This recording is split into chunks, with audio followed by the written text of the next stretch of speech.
We're on Kuf. Oh, good morning, Dovi. We're Good on morning. just started this minute. We're on Kuf Lamed Vav Amid Aleph at the bottom. First, we're just gonna look at the Mishnah on the top of the Amid. That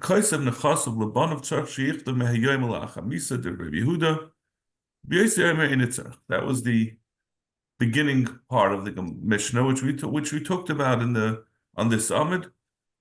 Was whether he has to say mehayim or is that implicit in the fact that there's a shtar. Then the Mishnah continues. Someone who writes nechasim to his son that they should go la'achar moisei. So we said that. What does that mean? That means he sold it. He gave it to his son, that his son should get the guf of the karka. He should own the karka, but the father wants to keep the payers. He wants to have what to live on in the meantime. So the prime example of this is a house. And he wants to live in the house till after his death, and then he wants it to go to his son. The father can't sell it because the son is the ultimate owner. He's the owner of the guf. But the son can't sell it because in the meantime, the father's the one who's entitled to the payers. Now I keep on saying that the son is the owner of the guf of the karka, of the assets. But the truth is, we're going to have a question of whether kinyan payers is kinyan aguf dami, and therefore the saying that he owns the guf is a little misleading, because it means he owns the rights to have ultimately to own the karka. In the meantime, he doesn't, because the payers are still given to the father. And as we're going to see, it's a machlekes of whether the father's rights to the payers is really the primary ownership. So that's what we call kinyan haguf. It doesn't mean that the son doesn't have his kinyan haguf. I just don't have a better word to describe that the son has the rights to actually own the property itself. But it doesn't mean that if kinyan payers is kinyan haguf, means the son doesn't have the guf of the payers. It has a different meaning in that context. And then the Mishnah continues, Machar, but if the father sold the mechur, not sheyimas. If the father sells it, then it's sold until the father dies. At which point, the person who bought from the father had bought the payers, now that he's dead, everything goes to the son. Machar ben ein lekech ben klum ad sheyimasav. If the son sells it, then there's nothing. This lekech gets nothing until the father dies. Okay. So now we're going to go to the two dots on the bottom, 2 lines on the bottom. We said if he sells it to his son la'achar moisei, we said all the rules that we said in the Mishnah, what the implications will be. Zok the Gemara, Itmar, machar haben b'chayav, umeis haben b'chayav. The classic case of the Mishnah was talking about was if let's say the son had sold it, so he had. Oh, good morning, Menachem.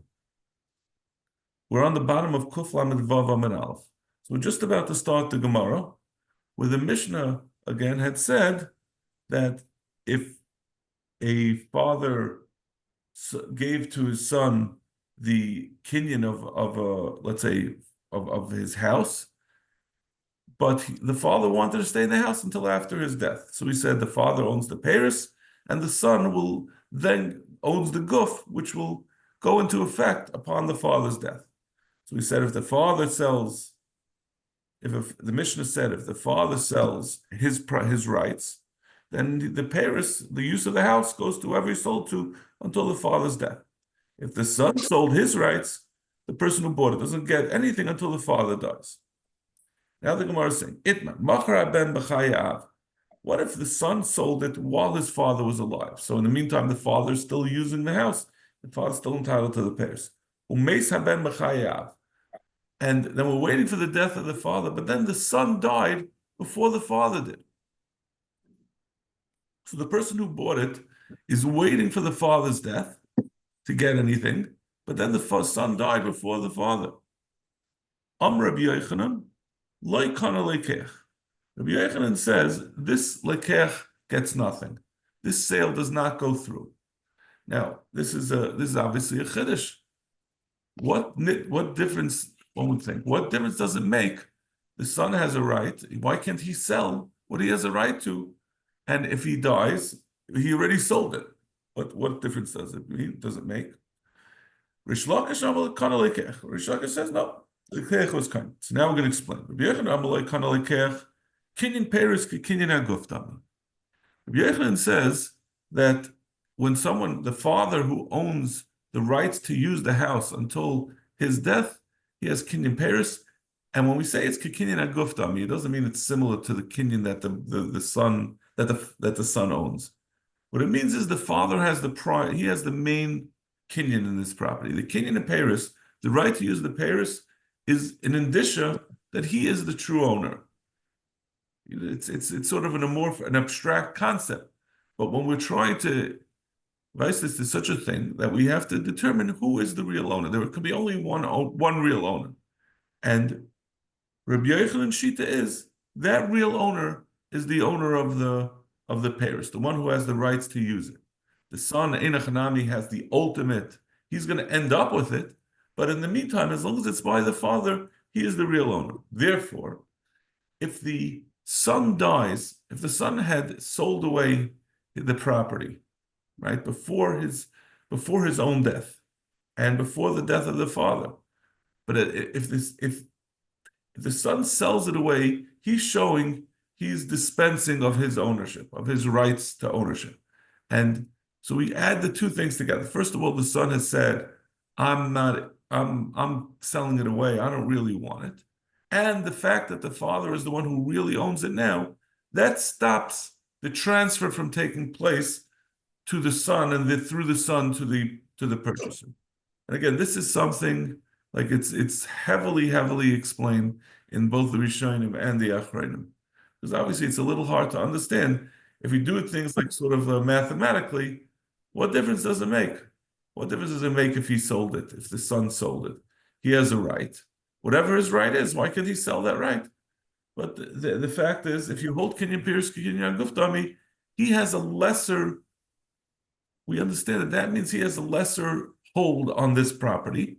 And by adding on top of the fact that he has the lesser hold, the fact that he sold it to someone else, therefore, if he dies, the transfer never takes place, and this purchaser never acquires the property, according to Rabbi Yochanan. Rish Lakish Kinyan Paris, Lavke Kinyan Aguftami. Rish Lakish doesn't agree with this. He says that Kinyan Paris, the son is the actual owner of the property. So if he sells it, he has the right to sell it. And even if he dies first, it doesn't make a difference because he's selling what he owned. What he owned was really the property. His father just had a temporary right to eat Paris. And once that's over, the purchaser gets what the son had sold him. So, this is already argued about once before the Itmar. Someone who sold a sada. Reuben sold Shimon the rights to the Paris in his sada. Rabbi Yochanan Amma maybe Bekaira. Rabbi Yochanan says Shimon, who purchased the rights to Paris, can go and bring the Paris to Shalayim as Bikurim. Reish Lakish Amma maybe Ve'edekar. Reish Lakish says he can bring it as Bikurim, but he's not going to be able to fulfill the full ritual of Bikurim since he's not the owner of the land. He only has he doesn't have the Raisidik rights to bring Bikurim, so he brings it, but he can't do the Kriya that implies that he's the owner of the land. So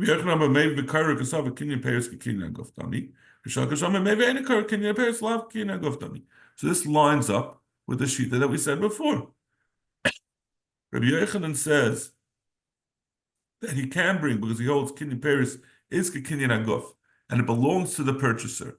The land actually belongs to the purchaser. Therefore, he could say the lashon in the pasuk which says that I'm bringing from my land. And Rish Lakish says he can't because he says that Kinyan Paris, the purchaser doesn't own the land. So the Gemara's question is, why is our why are we saying the same machlokes twice? Why do we have to say the machlokes in the context of a father who gave his son the kinyan aguf and retained the parents for himself? That Rabbi Yochanan says that the son cannot sell if he dies first. He can't sell off the property because his father has a kinyan in it, because he owns kinyan haperes, kinyan aguf. And Rish Lakish disagrees. So it's the same machlokes. Amalach Rabbi Yochanan, Rabbi Yochanan says,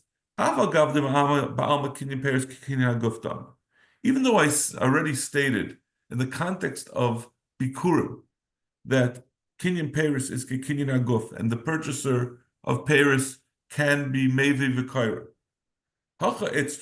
I still have to say, Legabi Adin, that it's loy kana leikeach when the son sold off the property. It's not kani because the father has a kinyan payers, which is kinyan aguf. Since in our case we're talking about with the father who has the kinyan payers, he gave the actual karka to his son. He gave the rights, the long-term rights, the permanent rights to the karka to his son. So that's a like hamoicha ba'ayin yafa moicha. When a father gives to his son, he wants to give him a broader right. So although normally I would say kinyan paris is kinyan aguf, but the father doesn't reserve for himself so many rights when he's giving to his son. So therefore, maybe in that case, one might say kinyan paris is lavki kinyan aguf, and the son does have the right to sell off the property. Kamashmalan. So that's why I needed to say both the general din of kinyan paris kinyan aguf, and also the application over here that it's gonna follow through that the son is not able to sell off the car. Rav Shimon ben Lakish even though the Gab Bikurim we say it's lav kinyan haguftami, meaning that the person who bought the Paris doesn't own the car and can't say Bikurim. I still have to tell you over here that the lekeach who sells it, the son who sells the karka, the lekeach gets it because we don't hold it's lav kinyan haguftami. Sak that ramina kol gabi nafshe afilu malkam brei nafshe adifa. The difference is who's the one who's giving away the kinyan paris. In our case, the father, who is the owner of the paris, he's giving away the property. So maybe in the case where someone is giving away the long-term rights to the property, he reserves more for himself, in spite of the fact that he's giving to his son. But a person who gives away what's other than the kinyan paris, he reserves for himself a stronger kinyan paris, which would be kinyan aguf. Masha'enken in the case of the Bikurim. What do you call it? Of the Bikurim. Where it goes the other way around. It's the owner of the guf who's giving away the paris. So then he's giving away the paris. That would not be a stronger. That would be just a regular. I'm giving you a kinyan paris, which is lavki kinyan aguf, and therefore you're not allowed to do the kriya of bikurim, which states that you're the owner of the property. Yo, can you explain that one more time? The Masha Incan? On the second one, why? Yeah. Rish Lakish says in general the rule is kinyan paris is lavke kinyan aguf. But I might say that the case over here of a father who is giving away his kinyan haguf, he's giving away the long-term rights to his son, since he is the holder of the paris, he's retaining for himself the paris, he's retaining a more robust kinyan paris than normal. We're assuming that he's not giving away more than what he has to. So he's keeping for himself a kinyan paris that would be kinyan aguf, and therefore the son is not able to sell. Well, one might say even though kinyan paris normally is lav kinyan aguf, but in this case it would be kinyan aguf since the seller, the person who's giving away the rest of the property, is the one who's holding on to the paris, so he holds for himself. He's lav ba'ayin yafa moicha, so to speak. He doesn't give away so much. But in the other case, by bikurim, he's the person who the person who sold the Paris, he's giving away the Paris. He gives a regular Paris. He's not giving any more than he has to. So the person who gets the Paris just gets Paris, which is Lav Kinyan Agov. And therefore he's not able to say the Kriyas of Habikuru. Means the person always retains for himself the maximum of what he's holding. So generally the rule is Kinyan Paris is Lav Kinyan Agov. So if you give away the rights to eat Paris, that's not enough to make you an owner. But someone who retains for himself the Kinyan Paris retains for himself the super Kinyan Paris that is Kinyan Agov. Okay.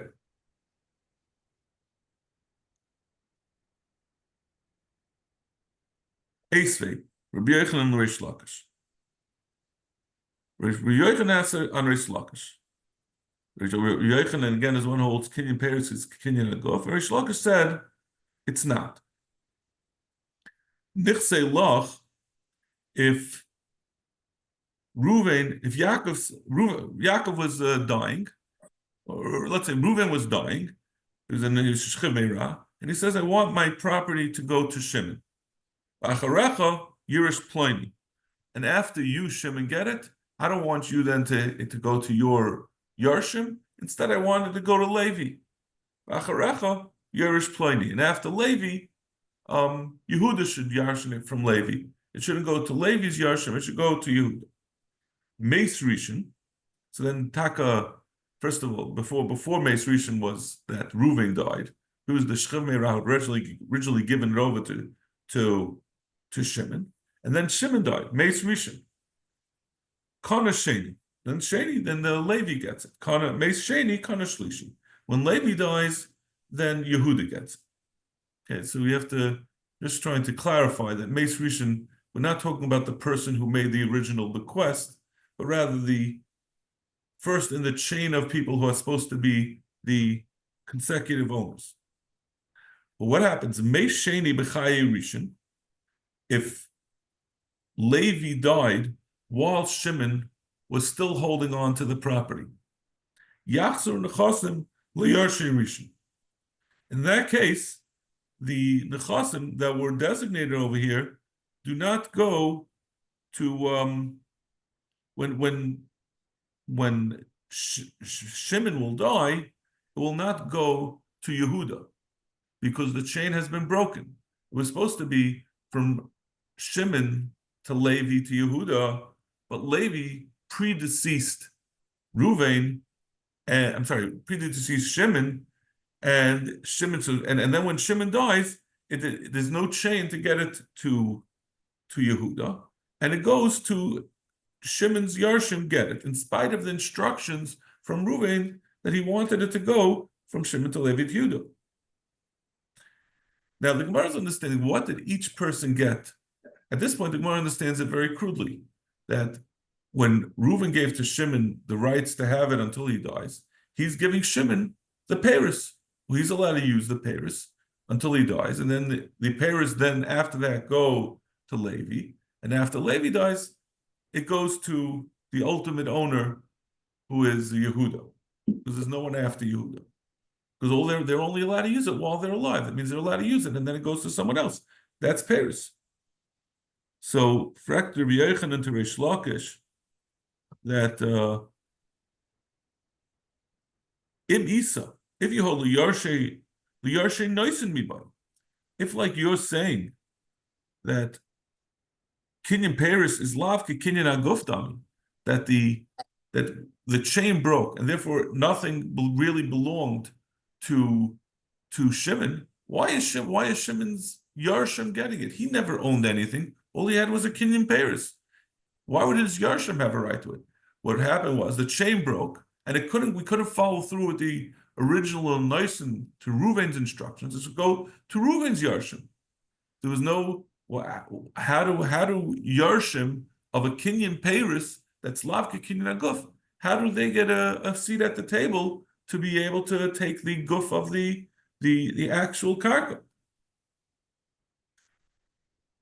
Amalei kvartigner of Hoshia Babel acharecha shani v'chein Rami Rava Bar Huna kameder Rav Amar acharecha shani. They say no. Although it's true that generally Kinyan Paris is lav ki Kinyan Aguf. When someone says this type of lashon, I wanted to go. Reuben says I wanted to go to Shimon, and then after Shimon it should go to Levi. That's not a typical Kinyan Paris. He's not saying I want Paris. He's saying I want you to have it, and then after you someone else. That implies a higher level of ownership than just Kinyan Paris, even though practically what it's giving is a Kinyan Paris, but the way it's phrased, that it goes to you and then to someone else, it's not just the intention here clearly is I want you to have it and then someone else to have it. So that implies a higher level of ownership, and in that case, even Reish Lakish would agree that Kinyan Paris is Kinyan Aguftan. Sagt the Gemara. Fragt the Gemara Vatanya. Yachzaru liyarshe noisen. The Gemara is saying, so Reish Lakish had an explanation of how to, he'll say that over there, Acharecha shiny, that's, I agree that therefore it's going to be, in that context, it's going to be Kinyan Paris or Kinyan Aguf. Fragt the Gemara, but we have a brisa that says Fakert from Rabbi Yochanan. Rabbi Yochanan brought this as a kash on Reish Lakish, but now Reish Lakish is asking back on Rabbi Yochanan that Rabbi Yochanan had said, according to you, Reish Lakish, the answer should be, it should go back to the Yarshi Noisen. If it's not Kinyan Paris, if Kinyan Paris is not Kinyan Aguf Domi, but we have a brisa that says it. Yachzarul Yarshi Noisen, it should go back to Reuven's Yarshim. That seems to indicate that Kinyan Paris is not Kinyan Aguf. And he also doesn't hold of Acharecha Shiny. So how would you explain it? According to you, Kinyan Paris, Kinyan Aguf, you always say that someone who has a Kinyan Paris is the primary owner. So then when it came to Shimon, he's the primary owner. And if he's not able to give it over to Levi, because Levi died before him, then his Yarshim should get it if he's Taka the owner. So the Gemara Tanohi. Gemara says that Einachanami, it's a Machlokes Tanoim that about whether Kinyan Paris is Kinyan Aguf Tam. It means Rabbi Yochanan will have to say that there is a pre-existing Machlokes Tanoim, and I'm saying like the Manda Amar, who says that it's Kinyan Aguf Tam. The Tanya. If someone says this same setup like we said before, Reuben says going to Shimon, and then after Shimon to Levi, and after Levi to you. No? And while it was by Shimon got it from Reuven died. He was the Shechem Meran. It came to Shimon, and while Shimon had it, he sold it. He's Marav Machav Achal. Achal just means that he then spent the money, but it's not really relevant over here. Hasheni Moitzim Yad Alekufas.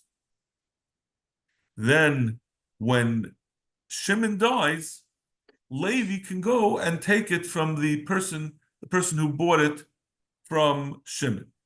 Divrei Rebbe. Reb Shimon Gamliel ein l'sheli amasha shai rishon. And Reb Shimon Gamliel says no. The second one, second meaning Levi, only can get whatever was left over from the first one. And over here, since he sold it, there was nothing left. So Reb Shimon Gamliel is holding Kinyan Paris is Kinyan Aguf. Shimon, when he had this property, he was an actual owner because he has a Kinyan Paris, and therefore when he sells it, there's nothing left, and Levi has no ability to take away from the Leikeh. So that will line up with Rabbi Yochanan. Rabbi Shimon Gamliel is saying like Rabbi Yochanan that that the Kinyan Paris is Kinyan Aguf. And Rebbe was the Tanakam over here. He says Hasheni, that the second one can take it from the Lekuchas. Is Lekuchas all they bought was a Kinyan Paris. The Shimon who sold the property was only a Kinyan Paris, which is Lav Kinyan Aguf. So there's nothing left. When Shimon dies, then that whole flies away. That Kinyan Paris is gone, and therefore the Sheni Levi can go and be typhus from the Lekeach. Fragt the Gemara, Mini nichse loch v'acharecha leploni. Someone says, "I'm giving my nechasim to you," and afterwards to a second person. Yara Yared Rishon u'Moicha v'Oichel Divrei Rabbi. Rabbi says the first one can sell it. Rishon Gamliel Aimer Ein Rishon Ela Achilas Peres Bilvad. The Rishon only has Achilas Peres. So this is exact opposite of what we just quoted from Rabbi and Rishon Gamliel. We're saying, Rabbi seems to be saying that I keep forgetting the names. Shimon is able to sell it, even though Rabbi before had been the Mad Amar who says that he could be Maitzim Yalaku because he can't sell it.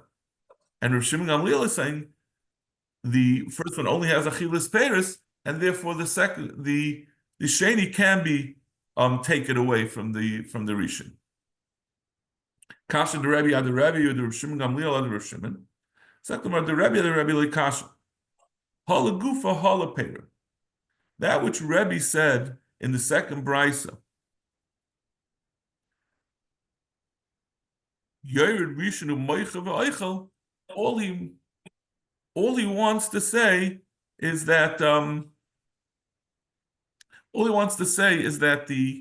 peiros are that he's selling the peiros. He doesn't mean to say that it's a good mechira that will last forever. He's just talking about he can sell the peiros, the actual peiros in this time. Einachanami, what he sold to this outside buyer, that lekech will keep the peiros. But Einachanami, when Shimon dies, it will the guf of the karka will go to Levi. The Rav Shimon Gamliel lekasha, and Rav Shimon Gamliel is also not fair.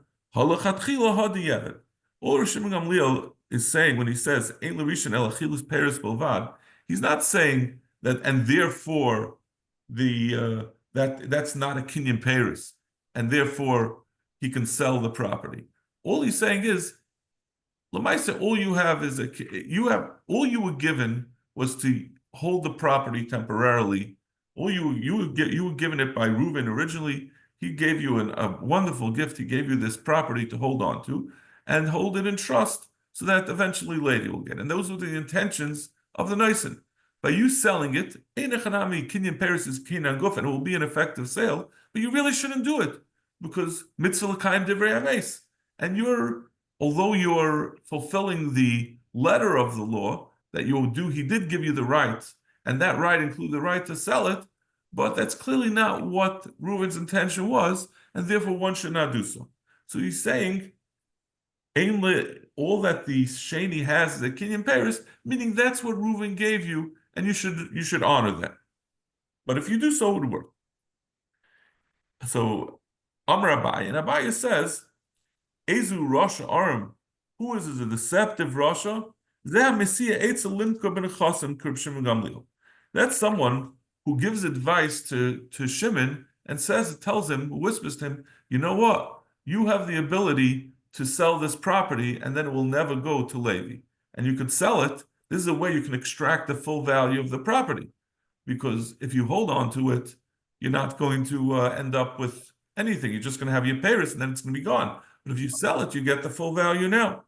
So, and the Rishonim explain, it's only the guy who's giving the eitzah that's a Rasha, because he's not getting anything out of it. He's just he's just foiling, like we said, it's only b'di'evet to do this. You really should follow Reuven. And he's not even getting anything out of it. Shimon actually selling it is not a Rasha. Shimon gains from it, so a person can do something b'di'evet, it doesn't make him a Rasha. But to give someone advice to do something b'di'evet, that's a Rasha. Rav Yochanan halacha Rav Shimon Gamliel. Rav Yochanan says halacha is like Rav Shimon Gamliel, that Kinyan Peres is lav Kinyan Aguf Tami. Umayda Shem Nasna b'matana shcheber alei asa klum. That if Shimon gave it away rather than selling it, he gave it as a matna shchemera, it's not going to work. It's not going to work.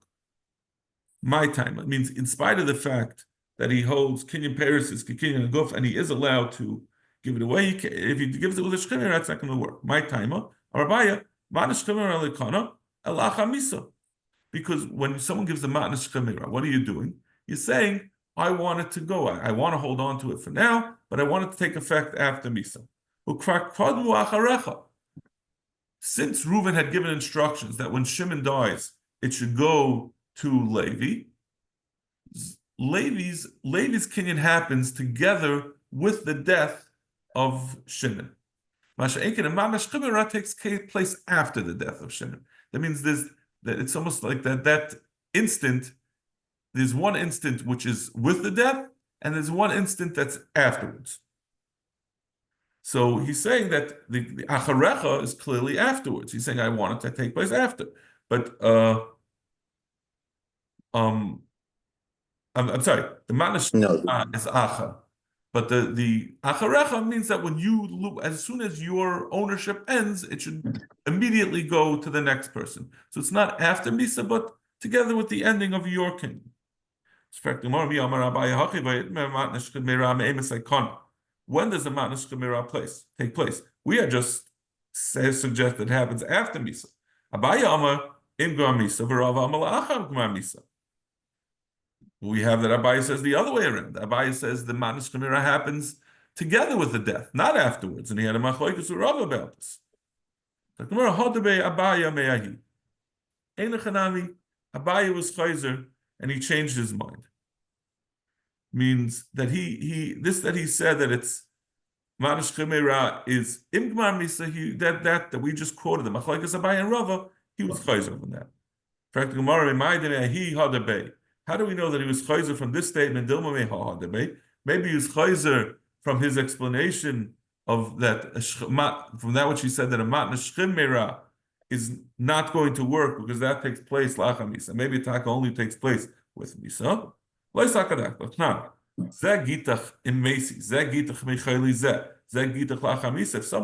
man said, I want this to be a get when I die, or when I die from this chayli, or la'achar misa, le'amar klum.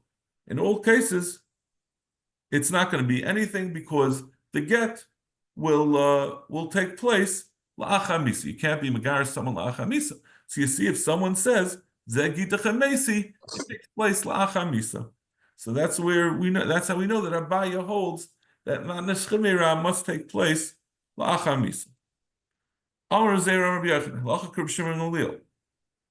Halacha is like Reb Shimon Gamliel that a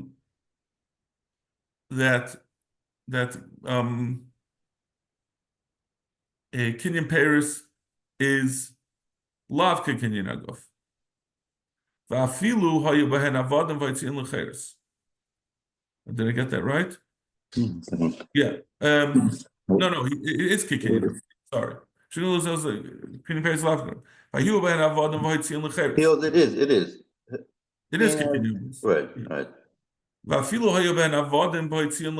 It's too many sheep to see. First we had Rabbi Yechon Reish Lakish, and then Abaye and Rava, and then.